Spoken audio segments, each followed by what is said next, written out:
Hay un tipo de humor que me caracteriza, y por cierto, nunca me gusta hablar de mí cuando estoy predicando, pero de vez en cuando toca, ¿no? Y una de las cosas que me caracteriza, aquellos que me conocen ya por muchos años, es que tengo un tipo de humor que algunos podrían llamar un humor irónico. Un humor irónico. En el humor irónico dices algo, pero en realidad quieres dar a entender lo contrario a lo que has dicho. El problema con este tipo de humor es que a veces la persona con la que hablas no se da cuenta de lo que estás tratando de hacer y se toma tus palabras irónicas en serio. Fabi todo el tiempo me tiene que decir, cuando uso este tipo de humor con otras personas, David, creo que no saben que estás bromeando, porque lo digo con tanta seriedad que las personas piensan que lo estoy diciendo en serio y realmente estoy bromeando. Yo personalmente cuando uso el humor irónico lo uso para romper el hielo con personas que estoy empezando a conocer y para hacer reír a la gente. Pero la ironía como tal no siempre se usa de esa manera. A veces la ironía se usa como una burla fina y disimulada, que tiene la intención de exponer la hipocresía de las personas o para hacer quedar mal a otros. En todos sus usos, la ironía sirve para comunicar algo de forma no convencional, no normal, y así dar a las palabras más filo o vivacidad. La ironía es lo que llaman una figura retórica o un recurso literario, así como una metáfora o un símil, por dar algunos ejemplos. Puede que tú, al igual que yo, usas la ironía para bromear o en situaciones más serias. Pero ¿sabías que Dios también usa ironía? Dios también usa ironía. Eso es exactamente lo que vemos en nuestro pasaje de hoy. Dios, el creador del lenguaje, usa el recurso de la ironía para revelar la verdadera situación de Israel. Tenemos que darnos cuenta que Dios es el que nos ha creado con la capacidad de comunicarnos y nos ha dado el lenguaje para comunicar, para que nos podamos comunicar los unos con los otros. Y Dios usa ese lenguaje que Él ha creado para comunicar verdades a nosotros. Y a veces incluso usa un recurso llamado ironía. Podríamos decirlo de esta manera. Dios usa la burla o la ironía para revelar que no podemos burlarnos de Dios.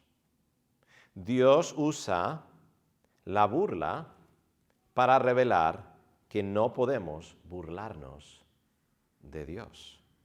Con eso en mente, el sermón de hoy tiene 2 puntos muy simples, pero si queréis apuntarlos, los podéis apuntar. Y los 2 puntos son estos. Número 1, la burla de Dios. Vamos a ver este recurso que usa Dios. Y número 2, lo que revela este recurso. La burla de Dios, número 1. Y número 2, lo que revela. Así que número 1, la burla de Dios. En otras palabras, como Dios está, sí, y lo vamos a ver, burlándose, usando ironía del pueblo de Israel. Nuestro pasaje de hoy está dividido en 2 estrofas. La primera estrofa, versículo 1 al 3, está dirigida a las mujeres opresoras de Israel y trata con pecados sociales. Ahora hemos hablado de lo que son los pecados sociales en sermones anteriores, pero lo voy a repasar rápidamente. ¿Qué es un pecado social? Es un pecado que cometemos en contra de otros portadores de la imagen de Dios. Pecados que cometemos contra otros seres humanos. Y luego la segunda estrofa, que vemos del versículo 4 al 5, y digo estrofa porque esto es poesía. El tipo de literatura aquí es poesía. La segunda estrofa, del 4 al 5, está dirigida al pueblo en general y trata con pecados religiosos. Pecados religiosos. Ahora, ya hemos visto estos 2 temas en pasajes anteriores. Ya estamos viendo un patrón en el libro de Amós. que el Señor está exponiendo los pecados sociales y los pecados religiosos del pueblo de Israel. Pero lo que hace de nuestro pasaje de hoy diferente a los anteriores es la forma en la que Dios, por medio de Amós, revela estos pecados. En nuestro pasaje, Dios revela estos pecados con burla, haciendo uso de figuras retóricas como la metáfora y, ante todo, la ironía. Quiero que veáis conmigo el versículo 1, que dice: oíd esta palabra, vacas de Basán, que estáis en el monte de Samaria, que oprimís a los pobres y quebrantáis a los menesterosos, que decís a vuestros señores: traed y beberemos. Aquí Jehová usa la metáfora de las vacas de Basán para referirse a las mujeres opresoras de Israel. ¿Y cómo sabemos que se está refiriendo aquí a las mujeres? Lo sabemos porque hace mención de los señores o maridos, porque se puede traducir también maridos, de estas llamadas vacas de Basán. Ahora, ¿por qué se refiere a las mujeres opresoras como las vacas de Basán? Basán era una región de Transjordania conocida por sus grandes vacas. Eran grandes por los abundantes pastos en esa región. En otras palabras, las vacas de Basán eran vacas bien alimentadas. Tenían abundancia de pasto. Pero Jehová no llama vacas de Basán a las mujeres opresoras porque eran subidas de peso o algo por el estilo, aunque es posible que será el caso. Las llama vacas de Basán porque, al igual que las vacas de Basán, están bien alimentadas. Viven vidas llenas de exceso y opulencia. Pero aquí es donde vemos la ironía de Jehová en referirse a las mujeres de Israel como vacas de Basán. A diferencia de las vacas de Basán, que son grandes por los abundantes pastos que las rodean de forma natural, las mujeres de Israel, en especial las que estaban en posiciones de poder, tenían mucho, pero no porque lo habían obtenido de forma legítima, sino por medio del abuso de los pobres. Quiero que os fijéis en algunas palabras claves que encontramos en el versículo 1, que dice: oíd esta palabra, vacas de Basán, que estáis en el monte de Samaria. Mira estas tres palabras que tenemos aquí resaltadas: que oprimís a los pobres. Segundo, y quebrantáis a los menesterosos, que decís a vuestros señores. Y aquí casi todos los comentaristas concuerdan de que se está refiriendo a los maridos, ¿vale? A los maridos, que decís a vuestros maridos, es más, algunas traducciones lo tienen así: a vuestros maridos, traed y beberemos. Así que quiero que os hagáis una idea de lo que está sucediendo aquí. Aquí tenemos a unas mujeres que están viviendo una vida de gran opulencia, pero no porque han obtenido esas riquezas por medio del trabajo, por medio del esfuerzo legítimo, sino que han enviado a sus maridos, quienes de alguna manera han robado de los necesitados del pueblo para que sus mujeres tengan más y más y más. Entonces aquí vemos cómo el Señor usa una metáfora, pero de forma irónica, para, sí, burlarse de lo que está haciendo aquí el pueblo de Israel. En la segunda estrofa, del 4 al 5, versículo 4 al 5, la burla o la ironía es aún más explícita. Es mucho más explícita aquí. Mira qué dice el versículo 4 al 5. Mira lo que le está diciendo al pueblo de Dios, al pueblo de Israel. Id a Betel y prevaricad. una forma de decir pecad. Aumentad en Gilgal la rebelión y traed de mañana vuestros sacrificios y vuestros diezmos cada 3 días.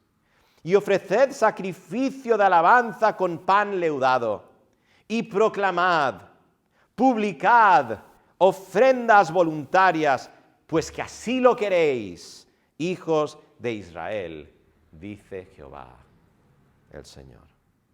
Jehová está diciéndole al pueblo de Israel que vaya a Betel y Gilgal, que eran 2 lugares que en el reino del norte, en Samaria, como no tenían el templo en Jerusalén, se habían establecido, aunque tenían algo de historia estas ciudades, especialmente Betel, ¿verdad? Habían establecido estos lugares como una especie de lugares de culto. No eran legítimos porque Dios había establecido solo el templo en Jerusalén donde se debía adorar, pero ellos habían establecido estos lugares como lugares de culto. Entonces Jehová está diciéndole al pueblo de Israel que vaya a estos lugares, a Betel y Gilgal, para pecar. El lenguaje aquí es irónico. Jehová no quiere que pequen. Él quiere que reconozcan que lo que ellos llaman adoración es realmente pecado. Y vamos a profundizar más en eso un poquito más adelante. Pero lo que quiero que os deis cuenta es por qué Jehová usa la burla o la ironía contra el pueblo de Israel. Quiero que os deis cuenta por qué. Lo hace no como nosotros muchas veces usamos este tipo de recursos por motivos malvados o pecaminosos, para burlarnos de alguien de forma pecaminosa. No, Él es santo. Dios es santo. Es más, lo va a decir el texto explícitamente en un momento, lo vamos a leer. Él es santo. Él no puede pecar. Es un poquito como el tema de la ira, ¿no? Mucha gente dice, pero ¿cómo Dios puede airarse? Porque nosotros pensamos solo como somos nosotros y sabemos que cuando nos airamos, normalmente, aunque hay una especie de indignación santa y justa que podemos tener, pero normalmente cuando nos airamos es pecaminoso. Pero cuando Dios muestra ira, no es pecaminoso. Y Dios aquí está burlándose del pueblo de Israel sin pecar, sin pecado. En nuestro pasaje de hoy, Él usa la burla, la ironía, para que Israel se dé cuenta de su pecado. Y aunque el pasaje no lo dice explícitamente, porque es verdad, es más, no vemos mucho de esto explícitamente en el libro de Amós, es bastante claro que Jehová quiere que el pueblo se arrepienta. Hermanos, a veces el pecado en nuestras vidas es tan serio y nosotros somos tan ciegos a ello que Dios usa medios poco convencionales para abrir nuestros ojos. Vemos esta burla divina preservada para nosotros en las Sagradas Escrituras, no por odio, sino por compasión. Por eso Dios usa todo tipo de recursos literarios, metáforas, los símiles, analogías, hipérbole, para comunicarse con nosotros. Esto demuestra que Dios no solo habla, Dios es, y Él habla, se comunica, sino que lo hace de tal manera que le podemos entender. Él hace llegar su mensaje a nosotros. Él sabe cómo cautivar nuestra atención y lo hace, usando lenguaje. Pero creyentes, no debemos llegar al punto en nuestras vidas donde Dios tiene que usar estos recursos para despertarnos de nuestro letargo espiritual. Debemos ser sensibles a la palabra de Dios mediante la cual Él nos comunica de forma ordinaria, directa. ¿Cuál es su voluntad y cómo debemos vivir? La Biblia está llena principalmente de comunicación muy directa. Tenemos lo que necesitamos para saber cómo debemos vivir como el pueblo de Dios. Y el pueblo de Israel tenía este tipo de comunicación directa de parte del Señor. Tenían a profetas. Tenían lo que se había preservado hasta ese momento de la palabra de Dios, de la ley de Dios. Conocían la palabra de Dios. Ya lo vimos en pasajes anteriores. Lo que distinguía a Israel y a Judá del resto de las naciones es que tenían revelación directa del Señor. Alguien podría leer esto y decir, ¿pero por qué Dios está comunicándose con el pueblo de Israel de esta manera? Dios ya se había comunicado con ellos de forma clara, directa, sin ironía. Pero habían persistido en su pecado a tal punto que ahora Dios está refiriéndose a ellos, está dirigiéndose a ellos de forma irónica, con burla. Oremos, hermanos, para que el lenguaje normal sea suficiente para movernos a la obediencia. Si Dios tiene que comunicarse con nosotros usando estos recursos es porque estamos muy mal. Que el Señor nos dé corazones sensibles para oír su palabra y obedecer de forma clara. Quizás estás aquí y no eres creyente. O quizás estás viendo la retransmisión de este sermón y no eres creyente. Y cuando digo no eres creyente, no estoy diciendo que no crees en nada. Estoy diciendo que nunca has puesto tu fe en Cristo Jesús para tu salvación.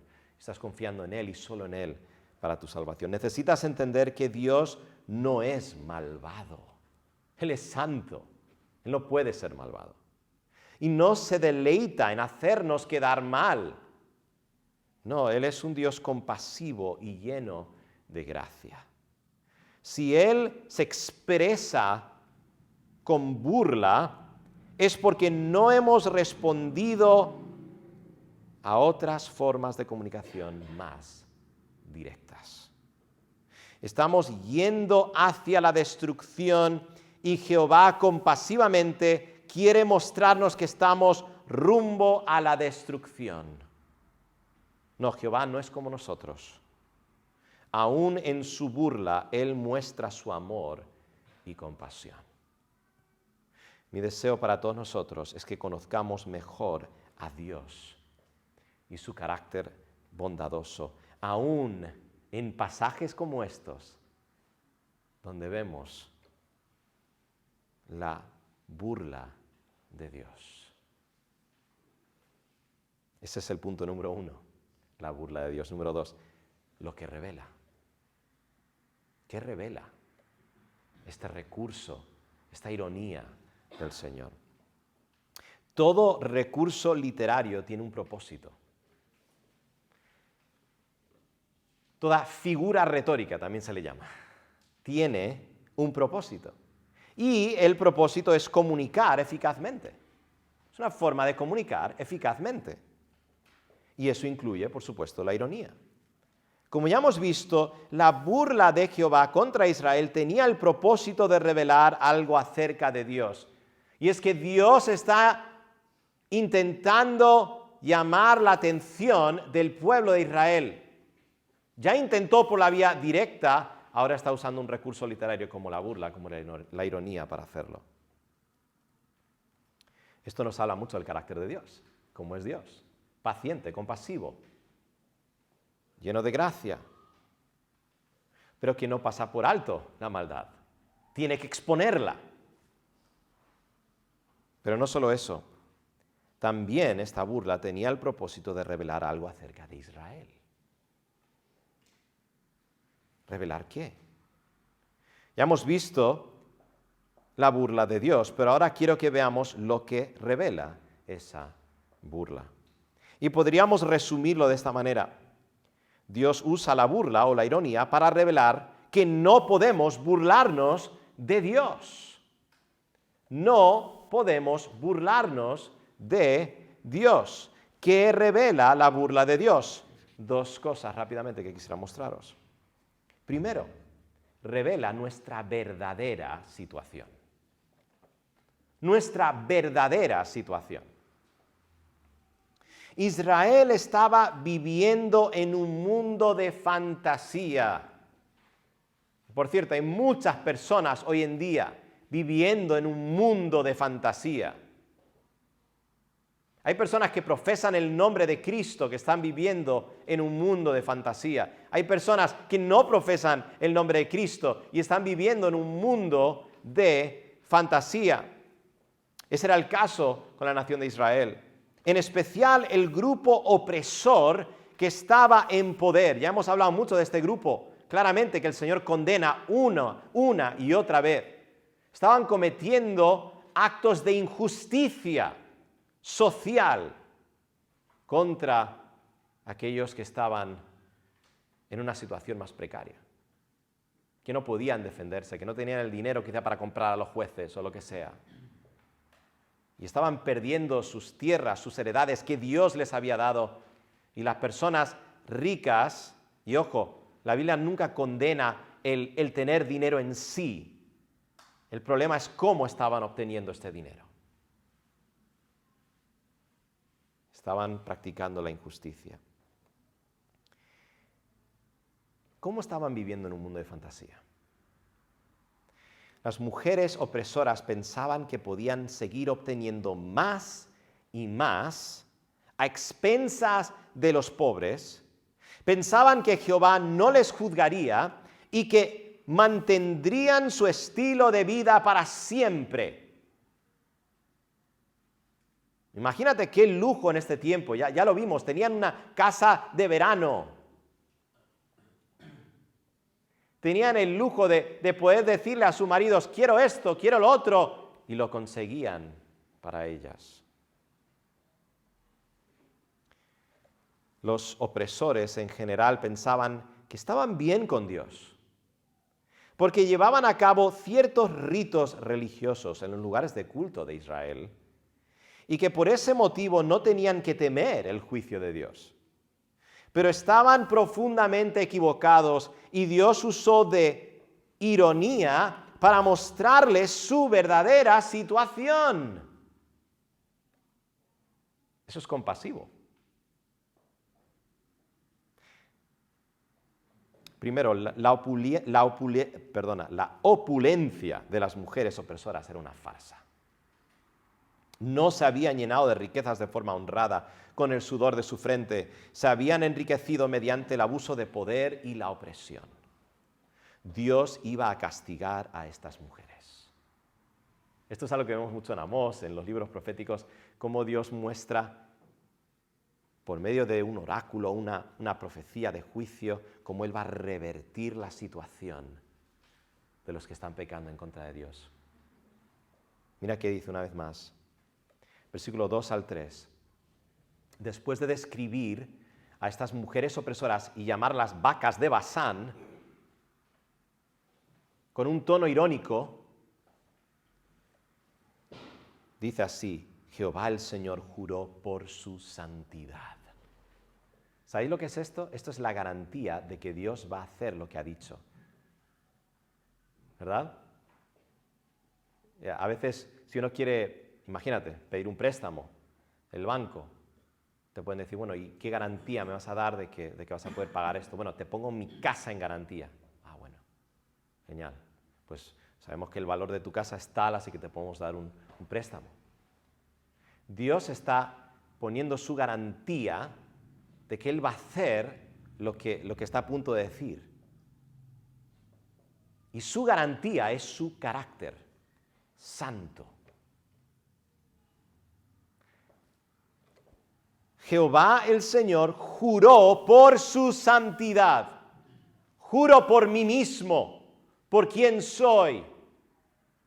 ¿Puedes jurar por algo mayor que Dios mismo y su santidad? Dios está poniéndose a sí mismo como garantía de que va a hacer lo que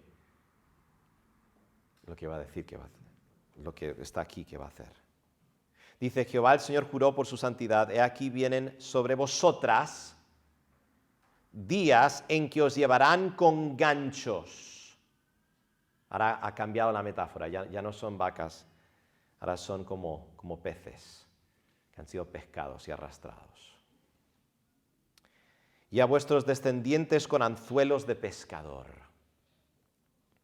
Y saldréis por las brechas una tras otra y seréis echadas del palacio, dice Jehová. Es interesante porque la descripción que da aquí nos da a entender que van a salir de sus palacios opulentos. Algunas van a salir como en cestas donde están los pescados que ya han sido cazados, están muertos. Por eso se llaman pescados, ya han sido pescados, ¿verdad? Algunos van a morir y otros van a ser llevados al exilio. Eso es lo que esperaba a estas vacas de Basán, a estas mujeres opresoras. Dice, y seréis echadas del palacio, dice Jehová. Así que, ¿qué hace el Señor mediante esta burla, esta ironía? Les muestra su verdadera situación.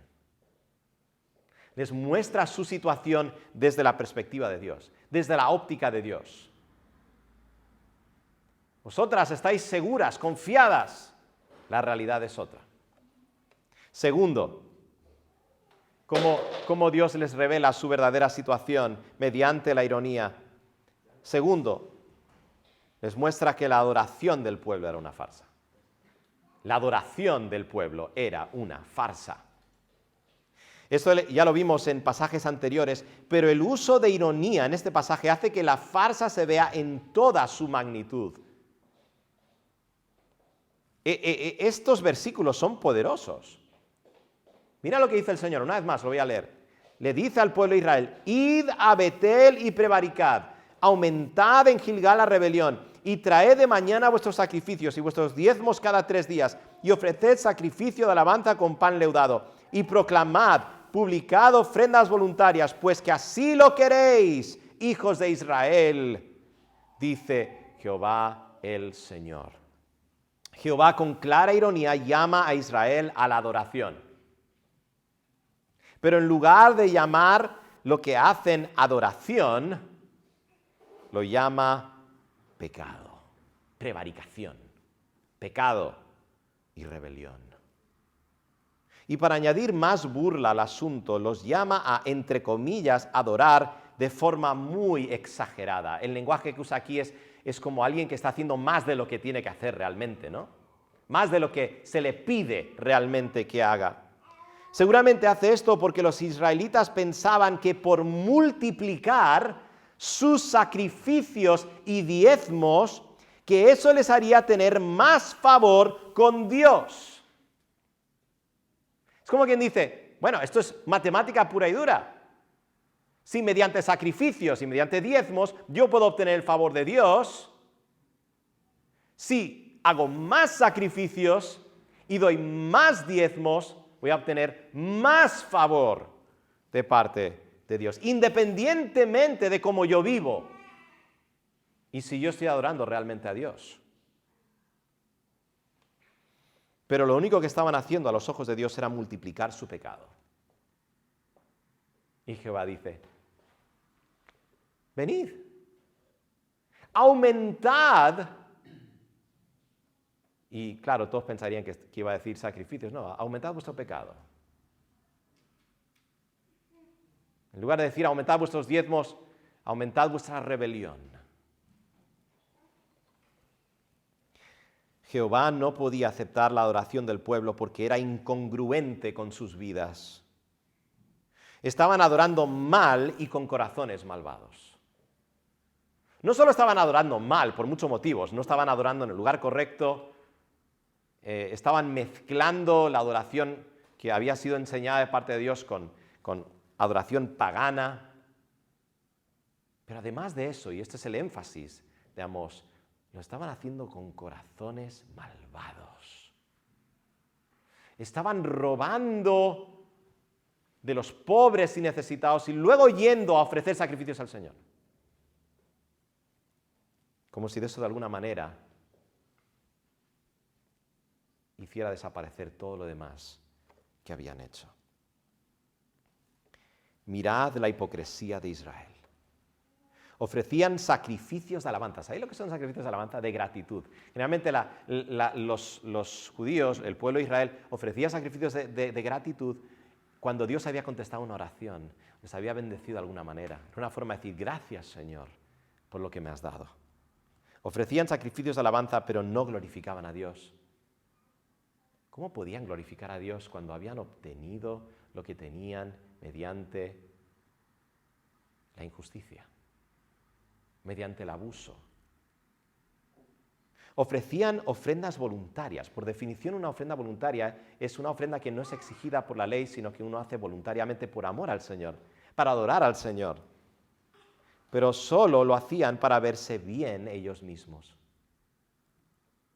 Por eso hacían saber a todos que lo estaban haciendo.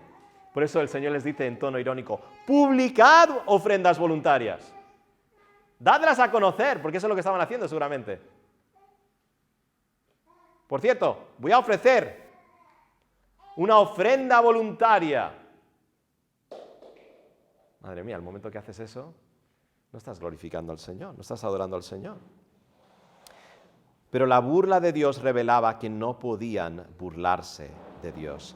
Él conocía la verdadera situación del pueblo.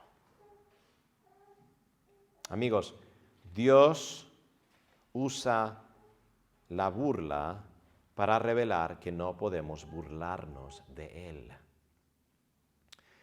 Él sabe nuestra verdadera situación. No pensemos por un segundo que podemos persistir en pecados sin arrepentimiento y que no sufriremos condenación en el día final. ¿Por qué? Porque no somos verdaderos creyentes. Somos reales, somos falsos, si ese es el caso. No pensemos que podemos comprar a Dios con ritos religiosos. Puede que podamos engañar a otros por un tiempo, pero nunca podemos engañar a Dios. Gálatas 6, del 6 al 7 dice lo siguiente, no os engañéis, Dios no puede ser burlado. Tú no puedes burlar a Dios. Dios no puede ser burlado. Pues todo lo que el hombre sembrare, eso también segará.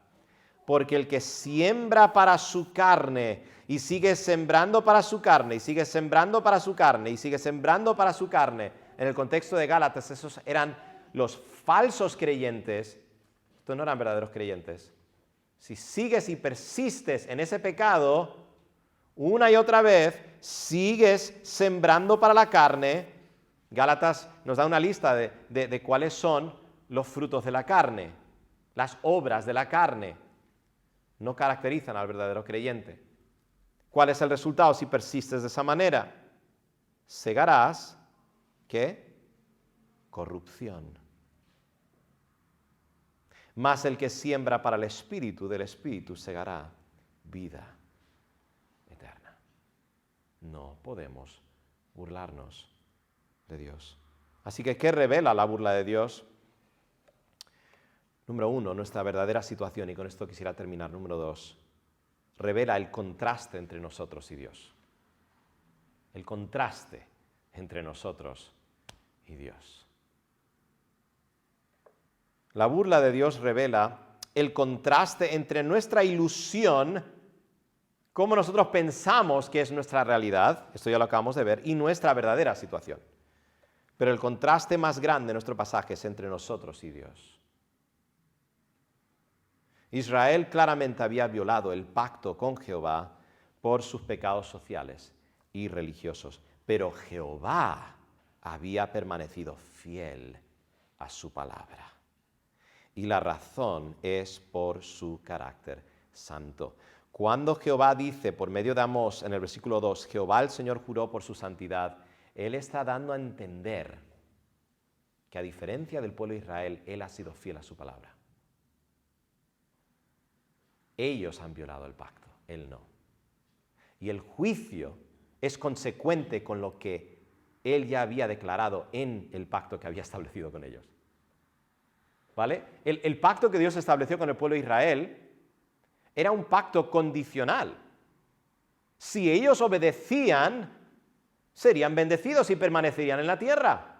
Si ellos desobedecían, Dios enviaría castigo y serían echados de la tierra. Dios estaba cumpliendo su palabra. Ellos no. Tremendo contraste, ¿verdad? Y está diciendo, Jehová el Señor juró por su santidad. Yo no soy como vosotros. Yo soy santo. Yo cumplo mi palabra. Vaya contraste, ¿verdad? Israel es un pueblo malvado, Jehová es santo. Israel ha violado el pacto, Jehová siempre cumple su palabra. Si nosotros somos tan diferentes que Dios, y lo somos, al igual que Israel, ¿qué esperanza tenemos de escapar el juicio de Dios? ¿Qué esperanza tenemos de escapar el juicio de Dios? Jehová siempre cumple su palabra y eso incluye su promesa de juicio. Y necesitamos saber que si Israel desobedeció la ley de Dios, nosotros también. No cometamos el error que casi siempre cometemos, ¿no? Cuando leemos el Antiguo Testamento, decimos, wow, qué malos, qué horribles, qué rebeldes. Yo nunca haría eso. Pues la Biblia dice que Jehová miró desde los cielos sobre los hijos de los hombres para ver si había algún entendido que buscara a Dios. Todos se desviaron. A una se han corrompido. No hay quien haga lo bueno. No hay ni siquiera uno. Todos nosotros, todos hemos desobedecido a Dios. Y todos somos merecedores del juicio de Dios. Y si Dios es santo y Él es fiel a su palabra, ¿cómo podemos escapar al juicio de Dios? Pues precisamente es la santidad de Dios la que no solo nos condena, sino también nos salva. ¿Por qué? Porque en su santidad Jehová cumple su palabra de juicio, pero también cumple su promesa de redención en el Evangelio. Esa promesa que Dios dio a nuestros primeros padres en Génesis 3:15. Hemos empezado un nuevo plan de lectura en nuestra familia. Estamos leyendo, tratando todos juntos de leer, cada uno por su cuenta, pero leyendo lo mismo.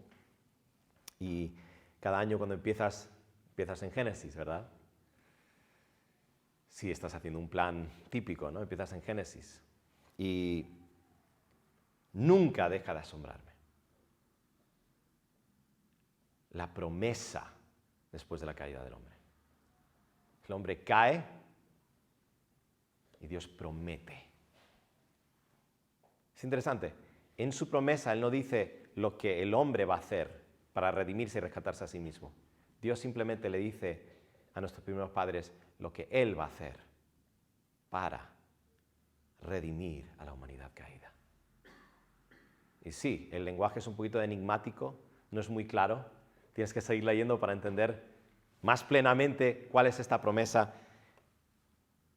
Pero esta promesa es de que la simiente de la mujer salvaría al hombre de su condenación. La promesa del Evangelio. Algunos han llamado Génesis 3:15 el protoevangelio. ¿Por qué? Porque es como que ahí es donde ves la promesa del Evangelio, el anuncio del Evangelio en su forma más, como en forma de semilla. Pero ahí está.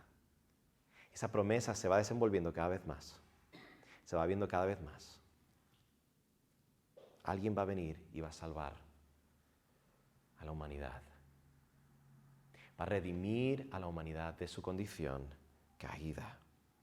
¿Y quién es ese Salvador? Hemos estado aprendiendo de esto en este tiempo de Navidad. ¿Quién es este Salvador?